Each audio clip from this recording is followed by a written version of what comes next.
And so CATL and BYD are in preliminary talks to win contracts to supply electric vehicle batteries to Apple, apparently, which aims to start production of passenger vehicles in 2024. Prerequisite that the two companies built manufacturing facilities in the US, where some automakers are calling on the government to support producing batteries locally. And I think, on that last point, I think, Tesla has a gigafactory in the US as well. So that's definitely doable. I think this whole news really puts on the spotlight two of the big players, BYD that we've talked about already in the past, and CATL, which we've never talked about, but which we're going to jump into today. Yep. And on the back of the news, I guess, it's a big news for a Chinese company. And I think on the back of the news, the share price shot up massively over the past week or so. Now it's sort of the biggest, or not the biggest, let's say, the latest $1 trillion or trillion RMB market cap company in China. It joined the $1 trillion club. Yeah. And that's about 165 million billion. Sorry, 165 billion market cap. So it's one of the large players now. Yeah, so it's definitely it's the number one EV battery maker by sales volume, right, in China, with I think around 50% of market share. In terms of, globally, it's also like one of the biggest since 2017, because a lot of the EV manufacturing and the EV battery manufacturing, a lot of this is also done in China. And since 2017, I think they've held steadily around 26% of market share. The four main players when it comes to EV battery, so we talked about CATL, which is number one. LG, with a 23% market share, is number two. Panasonic 18% at number three, and then BYD, fourth, with a 7% market share. So two of the biggest players are Chinese. LG is obviously Korean, and LG has had a long history with. I feel like LG and Samsung are the type of, them because of their phones, or you know them because of their fridge, whichever you are. I guess they are massive electronic appliances players, Yeah. right? All the while, LG, Panasonic, and I guess in the past few years, there's always this relationship where you link LG Chemicals or Panasonic to Tesla, to this to get an idea that they are going to emerge as the leading battery player going forward. Yeah. And surprisingly, what you find is that a Chinese player is actually the biggest player now, essentially because the sheer size of the Chinese market. And that's not to say that CATL doesn't supply to international players. They do, just that they are a dominant player in China, right? They have 50% market share there, and China is probably one of the largest and going to be the largest EV market going forward. Yeah, and it's already in China there's a lot of EV has been pushed aggressively. We've seen this with Tesla, sort of all green lights into Shanghai. The cities, and it's not just sort of a consumer faced sort of initiative. It's also like all the buses, like a lot of the buses are being replaced now with electric bus. A lot of things are being put in the ground up with all the infrastructure for it. More stations being built and available. So yeah, there's definitely a big push, which is going to propel the entire market to be, and with the sheer size of the population as well, definitely going to be, if not the biggest, one of the biggest sort of market for EV and EV cars. I think, okay, let me just jump into a bit of numbers to give you an idea what the sheer size, okay? So right now in, let's say, the major cities, the tier 1 cities, like Shanghai, like Beijing, EV penetration is less than 20%, it's about 15% or less, right? Out of these big cities, it's like 5%, right? And China is if I'm not wrong, if I remember correctly, they are aiming for 20% penetration throughout the country. Yeah. By 2030, at least, or somewhere around there. I might be completely wrong with the numbers, but if I remember, that's sort of the numbers in my head. But But just think about that, right? They want to bring the standard of EVs all around the country to the mass, up to the major cities. So and let's be honest. The major cities, they are huge. They are mega cities as compared to the West, but 60-70% of the population in China do not live in major cities. Right, even honestly more than 70%. Well, it depends on what you call by major cities. Just think about like tier 1 cities. I'm talking about tier 1 cities here, solely tier 1 cities, right? A lot of Chinese population live in cities that are like much bigger than what you would find in an average city in the West. But so when I talk about tier 1 cities, they are like massive, like Shanghai, Beijing, whereby the population is massive. 26 million. Yep. So an entire country essentially. It's huge, right? I mean, which other country do you find a city with 26 million, a population of 26 million? It's you wouldn't imagine the size, but there are hundreds of cities as of smaller scale in China, and just imagine bring up to that scale of 20% penetration, the sheer size and sheer market that you see in China, and like I said, CATL is moving outwards and already has its factories in other countries out of China. Yeah, and I mean more than this, just to quickly touch and to jump, on your point of 20% penetration. I think that's 20% in terms of total car ownership. But in terms of new cars being sold, I'm sure this percentage will be much higher. And I think the reason, because I'm thinking about the sort of initiative that are in place already in Shanghai, for example, right? One of the things is in Shanghai, and this pain in Singapore as well, is that the car is cheaper, right? Because what's expensive is the license plate. And in China, so we have this problem in China, well, problem quote unquote, but like in Shanghai or like in China in general, tier 1 cities, and in Singapore, because of the limited space and the amount of population and everything, there's very big restrictions on cars, and therefore the license plate to be able to drive a car is very expensive. It can be more than the price of an average car, right? So it can go up to like $30,000-$40,000 US. In Singapore, you guys have a bit of another system, but it's the same principle, right? At the end of the day, the car itself might not be the most expensive. In Shanghai these days, there is a huge discount on license plates, which are called the green license plates. They are given to your car if it's an electric car or if it's a hybrid car. So there's really this push, right, for new sales of cars that's going to be, much. That is going really pushing towards all those electric vehicles and like more, environmental friendly solutions. And therefore, I think the 20% is also taken as a more conservative approach, knowing that a lot of people might not be able to change their cars and that already have petrol fueled car, for example. So I think that's just important to keep in mind, that it's not just 20% of all new sales. I think it's 20% of like total ownership. Yep, no, exactly. Or rather 20%, yeah, exactly. Of 20% of cars on the roads, right? And I just did some Googling. The target is 20% by 2025. Yeah. 30, more than 35% by 2030, right? Yeah. And more than about 50% by 2035. So on top of growing the number of cars, the number of vehicles in China, which is growing with the population, you are essentially hoping to swap out all the existing cars that's currently in the market into electric cars. And just to give you a bit of perspective, globally, the car industry sells about 9.9 million cars per year, about 10 million cars per year. I think China is about 1 to 2 million per year.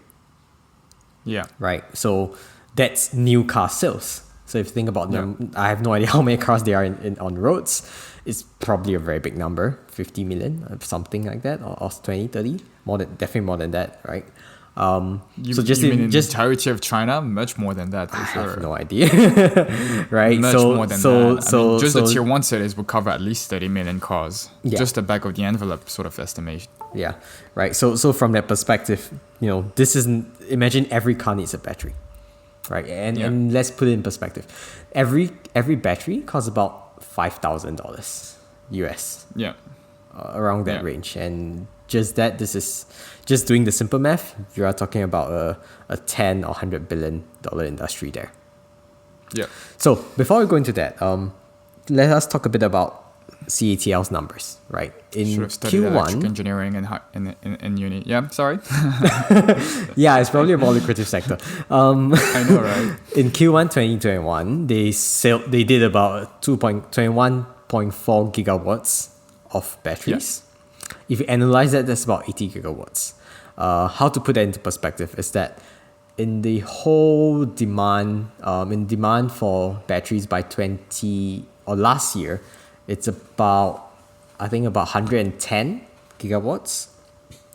Yeah. So, there is sorry, not 110. This year it's about 400 over. Yes, sorry. In 2021, it's about 400 over gigawatts. So it takes about a quarter of the market. So given the growth in EV, CATL has announced massive expansion plans in the past few months. It's expected to reach a production capacity of about 200 gigawatts by end of 2021, and which is double of its existing figures in 2020. Right? Yeah, And by but it's also 2025 like, yeah, sorry, that's also like scaling linearly almost with the expected growth of the market in general, right? I would say it's scaling above the growth of the market. Okay, fair. Right. It's actually building capacity that they think it will be necessary when the EV market really explodes, which will happen in this decade, because in Europe, like France, in the UK, you start banning ICE vehicles, and ICE is internal combustion engine vehicles. Governments have came out to come up with policies to state that. In China, similar as well. So going forward, it will go into a phase of exponential growth. That's for sure, right? So they are preparing for that. And we've seen as well so that's obviously, the part of the supply chain. And obviously that is driven by the fact that there's so many rising stars in terms of electric cars and EV players just in China, right? We've covered NIO, which is, the one that's also going to expand into Europe these days. That's the one being called the Chinese Tesla, or the Chinese Tesla killer. I don't know. I've seen many titles around NIO. There's Li Auto, Xpeng, there's Geely that's also breaking into the EV market, and Geely owns Volvo, so there's obviously going to be a lot of movement on there as well. SAIC, Yutong, there's and then what is the head company that makes the Hongguang EV cars? Wuling Hongguang. Only Hongguang, So yeah. Wuling Hongguang is owned by SAIC, GM, and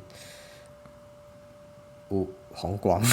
Yeah, I think the company's called I think Hongguang. so. Yeah, Right. I think the company's called Hongguang. That's the number one EV that is sold in China, right? That's like the Yes. cheap electric vehicles that looks like a box. And Yes. if you It's don't believe me, I consistently will put something in the number description. one. Yeah, it's consistently been the number one EV that's been beating Tesla in sales, but not because it's better than Tesla, but it's just a lot more affordable.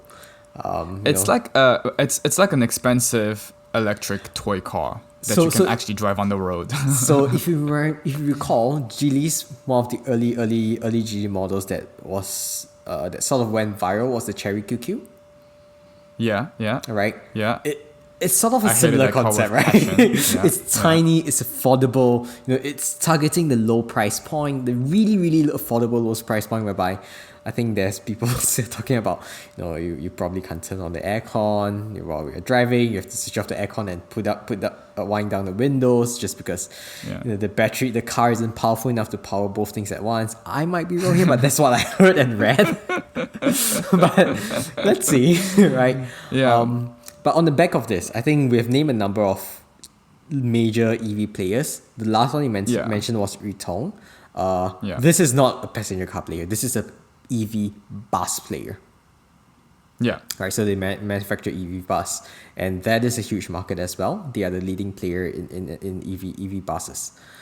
But in terms of CATL, then the customer base, it's a lot broader than what we see, right? We talk about 50% market share in China, but it works with Tesla, right? It's building a factory beside the Tesla factory in Shanghai, right? It has factories in Germany, so it's working Yeah. with Volkswagen, is working with BMW, Daimler, Toyota, many Volvo, and many other names.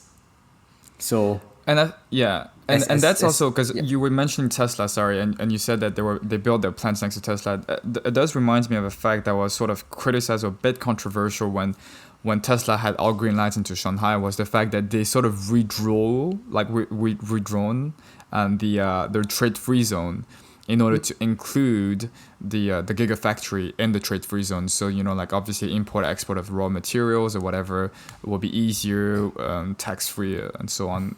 Whatever goes into the logistics behind it. But I think more than just for Tesla's own benefit, it's also going to benefit everyone else. That's and all the I think there's just a push from Shanghai and from China in general to create this ecosystem of battery manufacturing, and that it was really going to sort of feed off each other.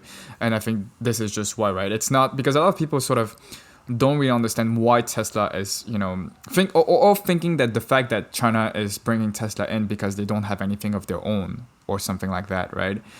Because it was a bit of a controversial in the fact that it was so everything green light, even offered the sort of permanent residency in China and everything. But I think it just really highlights this push towards electric vehicles, and therefore to create the ecosystem with the dominant player that exists today, which is Tesla, right? It is, and you see what they are not looking for is they are not looking that Tesla will bring up a lot of new EV competitors, but more importantly, is the entire supply chain behind. Yeah, which is going exactly. to power the whole global economy going forward. And I think we'll touch a bit about that later. But I personally think, and I do think that this extends beyond EV, right? Yeah. So we will talk about the thing that extends to, but let's dig into what because we talk about the battery supply chain. They're obviously one of the dominant player, but why is that? Yeah, and a lot of those come down to sorry, you want to go? No, go ahead. If you want. A lot of this comes down to the first thing is obviously the most straightforward one is the cost advantage, right? The battery makes up around like 40% of the EV cost. It's the major component. It's like because it's sort of like what will replace the engine with everything. It's like the main thing that drives the car. So it's one of the highest single component costs, 40% of the EV cost. And therefore, if you can drive down the cost of the battery, you drive down the cost of the electric vehicle sort of production drastically, right? And the deviation in battery technology in the market, it really sort of is really the main factor that drives the cost of the car. And so, I will leave you the honor to talk about the very techie stuff behind those magical batteries. So in terms of battery cost, as you said, it takes out 40% of the EV car itself, but within the battery itself, about more than 80% of the cost of making a battery is the raw materials. Right, and these raw materials are like cobalt, nickel, lithium, so on and so forth. So, because of this, the raw materials price becomes very sensitive to raw material price. Right. So in the market in the past, let's say 2-3 years and now, there is a deviation, as you said, between two main technology. Right. There's the LFP, which stands for lithium, iron, and phosphorus, and then there's the NMC, which is nickel, manganese, and cobalt. So historically and all the while, most people have sort of stand behind the NMC cell because it's a better cell, right? It's able to back in those days whereby everyone's just concerned about energy density, how far can the car travel, and NMC cell has the advantage because it's able to pack more energy per cell for the same cell size. Comparing LFP and MNC for the same cell of the same size, an MMC cell has 20 to 30% more energy density than an LFP cell, right? So obviously for a car they are going for durability or going for higher mileage, producers or manufacturers will choose NMC. But I think it has come to a point whereby people realize EVs are not just a car for the rich, right? You want to make, like Tesla has done, and in China, people are trying to make EVs affordable. So pricing becomes a very important factor. And the good thing is that because of this, it has caused the deviation towards the LFP cell. Because LFP's materials are cheaper, right? Lithium, iron, phosphorus, the raw materials here is probably about 30 or 40% cheaper than NMC batteries, just because of the supply around and the entire supply chain. So in this entire race of making EV affordable and ultimately the common man's toy, price becomes the most important factor that drives this deviation and drives this push towards LFP. So I think historically Tesla's been using NMC cells, the more expensive and better cells, but going forward to make their goal towards making cheaper cars and it's essentially their goal is like $25,000 car. In China, they have agreed to use the LFP cell. And this is the cell that most players in the Chinese market is using. And CATL is a dominant player in this technology. They have gone for the route to go for to start to produce more cheaper batteries, because to them, they know that their market is price sensitive. Their entire market, especially at the very beginning, was very price sensitive. And, it's also this form of self-feeding loop whereby, it starts off with just an advantage of the raw materials, but then obviously because you use LFP even more, then the whole supply chain becomes more efficient, and then the cost is even, it's driven down further, and you have this just form of like, you get stuck in this loop, which is the same reason why we got stuck with petrol in the first place, right? Because it got stuck in that loop. But speaking about this, obviously, we've talked about LFP, NMC. Especially when you talk about battery, it goes very technical, and especially when you look at videos on YouTube and everything. People really like to tear down apart, everything that goes into the batteries, because that's the main factor, right? Because people are concerned about the mileage, people are concerned about what the battery explode, the safety of it. So obviously, it's not just the fact that they're a dominant player in LFP right now. With their big ambition, they also have a massive research capability, right? And I think so in 2019, CATL launched a CTB technology, which basically integrates directly the battery cell into battery packs to improve not only the cost efficiency, but also the density that they're able to sort of integrate into the battery. And now they're working on a C2C, so cell to chassis battery system that will optimize even further the power distribution and reduce energy consumption.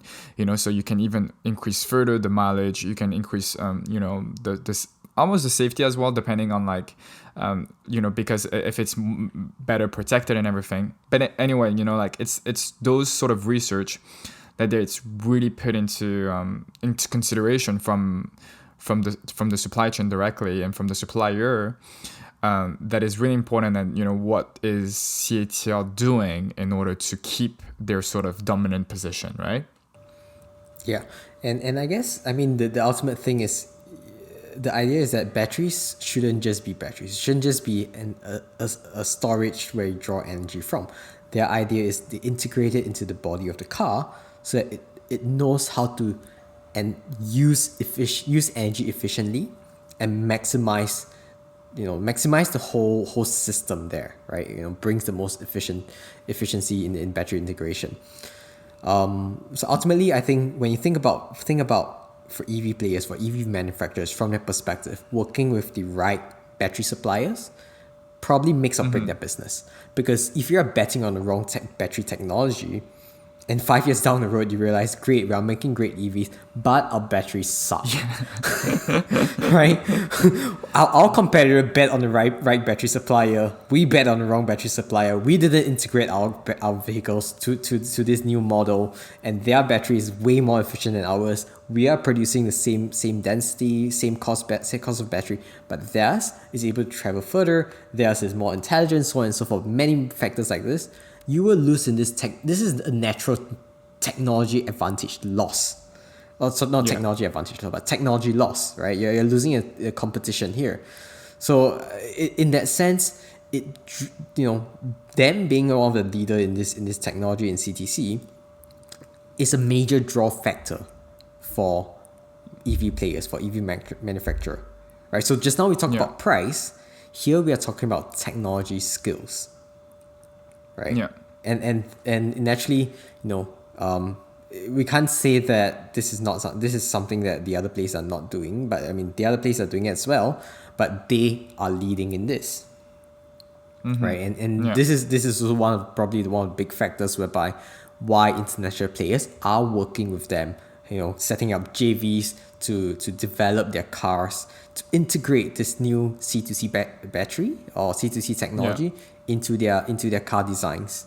And you can see, if you just Google over the news and search, right, you find that CATL has set up so many JVs with multi-players around the world. Do you want to explain what JVs are for people who don't know? So JVs are joint ventures. So it's usually between two companies that's trying to go for a certain goal or trying to do a business together. And in this case, they are probably doing R&D together to design a certain car, right? Yeah.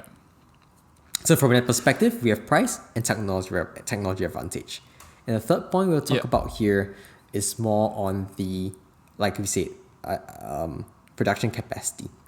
I think we mentioned earlier, they are going through multiple rounds of capacity expansion in the next couple of years. They have announced it in the past few months. But I think what's important to take note is that they expect to reach a production capacity of 600 gigahertz in 2030, right? Yeah. And by 2030, the market expectation of battery needs or battery demand is about 700, or I think 750 or 770. So they themselves are hoping that they will build enough capacity to sort of dominate the market, right? That's like 90% of the market demand required. 100 gigawatt last year. This year is about probably 200, and then it goes exponential, right? So I guess this is also the point, because in the supply chain of vehicles and supply chain of manufacturing, it's very important to make sure that your suppliers have the production capabilities to meet your production demand. That's from an EV, but that's from a vehicle manufacturer perspective, because they don't, essentially this is the problem that car manufacturers have. Why they are facing a semiconductor shortage right now? It's essentially because they don't keep stock. So if you have the production capacity that can sort of meet their supply chain demand, you become a reliable player, right? You become a very reliable supplier that they can depend on. And in this perspective, if you talk about domestic players, they are leaps and bounds ahead of domestic players like Quotient, Eve Energy, and in terms of production capacity, they are so Quotient and Eve Energy, they are they are probably the fourth or fifth player in China in terms for battery manufacturing. Much smaller globally, but they are one of the more known names as well. And then you have LG Chem and Panasonic, who are, as we said, are the two other leading players globally. So having announced such massive expansion plans, they are sort of leaving these players behind, right? And of course, the great thing is that they are a Chinese company. Let's put it this way: they have the ability to achieve scale at a lower cost because they're using domestic equipment, which is cheaper for them. If we take a step back now, because we've really sort of dig into like the sort of advantage on high levels, obviously, but the sort of advantage of the company itself, if we look sort of at the future, right? What is the overall trend? We talked about the fact that there's the rising EV market, there is the rising sort of energy consumption that is going to come alongside not just electric vehicles for consumers, but also with trucks and with a lot of different things.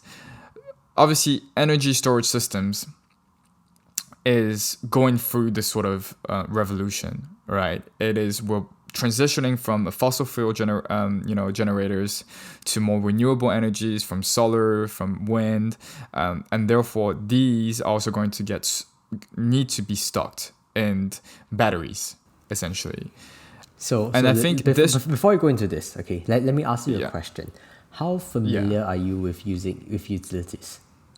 Who do you think produces utilities? For question number one, how do you think they produce their energy? Where do you think they source their energy from? I didn't know how to. I didn't know I have to take a test today. I didn't study.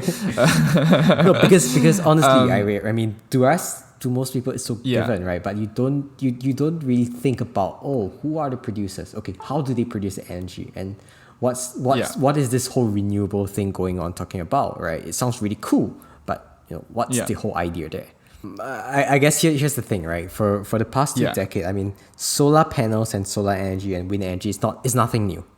To be honest, we've been hearing this for the past decades, 2 or 3 decades, and there's a reason why it hasn't been sort of fully rolled out across the world, right? Yeah. I mean, honestly, we knew about renewable energy as a kid. I mean, I've studied in the textbooks. I heard of renewable energy. That's a cool thing. It might change how we use energy going forward. But we never saw it, and it's only until recently, in recent years, whereby you start having this massive renewable trend because of sustainability and so on. But one big factor is that the past decade, the main concern and main issue was bringing down the cost of solar panels, right? So, for renewables or for energy, for that factor, the levered cost of energy of solar has gone down tremendously, right? The cost of solar panels has gone down by 80-90% in the past 20 years. So in the past, a solar panel was way more expensive. Now it's dirt cheap. So when it comes to production of energy for a certain technology, now the cost of energy for a solar source is much more affordable, right? It has gone below a coal plant. So let's put it this way: in the renewable sector or the energy sector, there's something called the levelized cost of energy, LCOE, which is a metric to compare energy costs across different generation technology, right? Yeah. So I think in the past recent 2-3 years, it has sort of dipped below. Solar has gone below coal plants, and essentially that also means that it's cheaper to produce energy through solar panels than burning coal. Yeah. Right. It becomes more economical. It's better return for investors. For users like us, it means cheaper bills going forward. So it sounds like a great idea. Great picture there. But there's a problem. The sun sets. So you need to store the energy. It's inconsistent. Exactly, right? There is inconsistent in power generation throughout the day. And if you say, wind will come in, but same for wind energy, right? The wind is not blowing every single. Sorry, what? No, I'm just but like all the ways you could have talked about the inconsistency when it comes to battery storage with renewable energy. That's how you went about it. The sunset, the wind is literally so that is the problem, right? If the sun never sets, then solar is the most amazing renewable energy out there. But because the sun sets, the sun sets. It will be too hot in Singapore, right? Because the sun sets. So essentially there is this inconsistent in power generation. You have peak energy in the middle of the day, and then at night, solar panels are not producing any energy. Then you say, okay, what about you? Wind energy? Yes, wind energy is there, but on some days or some weeks, you might not have wind, right? It might not be windy enough to start the windmill from blowing or whatever, right? So the solution that people come up with is battery storage, right? And a great example was, if you recall, in 2019, Elon Musk and the Australian Prime Minister had this thing about bet on Twitter. By I think they're asking Tesla to build a battery storage in 100 days to solve the blackout problem in South Australia, and Tesla built it. Yeah. Right. It sounds, at the point of time, it sounds like an absurd idea. Like it's like, oh my god, impossible, right? Why would we build such a big battery? But honestly, this is now literally this is part of every single renewable company's plan. You build solar panels, and then you build a battery storage beside the solar panel to store the energy, so that you get more consistent energy generation, and additional energy that is being generated in the day that's not sent to the grid will then be stored and then slowly released through the course of the night to supply energy to your cities and to your house. And put in perspective, right? Before we jump in, put in perspective, this is a massive market. Reason because think about how much you're paying for your bills. Think about how much everyone is paying for their bills. This is $1 trillion market. Let's put it in perspective. I think in 2020, it's a 750 million market. Yeah. The battery market in general, the energy storage market. Going forward, it's only going to get bigger. So we're going to stop here. It's been a lot of talk about electric vehicles and the battery, but which we found really fascinating and wanted to share with you guys. Thanks for listening. As always, you can catch us at Productive Lazy Sundays on Twitter, YouTube, Instagram. Thanks for listening, and we'll catch you guys in the next episode.